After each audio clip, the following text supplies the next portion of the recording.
Umibog ang grupo ng mga magnanakaw na naabutan pa ng mga otoridad sa nilooban nilang convenience store sa Cainta, Rizal. Pero ang leader ng grupo nakatakas. Nasa frontline ng balitang yan, si Brian Castillo. Pasado 1:00 ng madaling araw nitong Sabado, makikita ang dalawang lalaking umaaligid sa labas ng isang convenience store sa Cainta, Rizal. Maya-maya, sumampa ang isa sa balikat ng kanyang kasama at may pilit na inaabot sa bandang itaas ng tindahan. Pinutol pala nila ang kable ng alarm system ng convenience store. Matapos niyan, pilit binuksan ng isang lalaki ang roll-up door sa entrance ng tindahan. Nang mabuksan nila ito, isa-isang gumapang papasok ng convenience store ang 4 na kawatan. Habang nangyayari ang pagnanakaw, na-monitor ng manager ng tindahan ang CCTV. Agad siyang nakatawag ng mga pulis.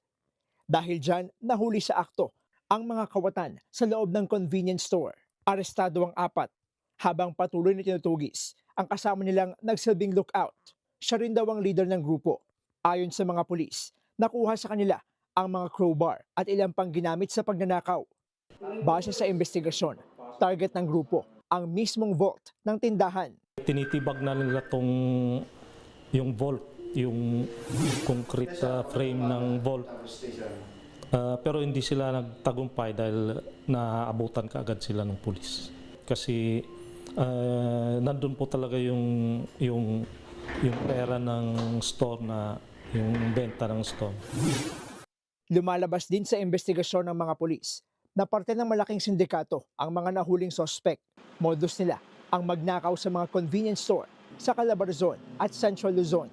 Involved po itong grupong to sa iba't ibang pagnanakaw, lalo na sa mga ATAP machine at saka sa mga convenience store. Masabing gawain na nila kasi parang organize yung kilos nila eh.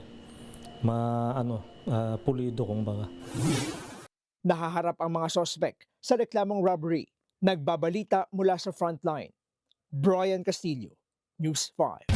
Mga kapatid, Cheryl Cosing po. Maging maalam at may pakialam sa mga napapanahong issue at headlines. Mag-follow at mag-subscribe na sa social media pages ng News 5.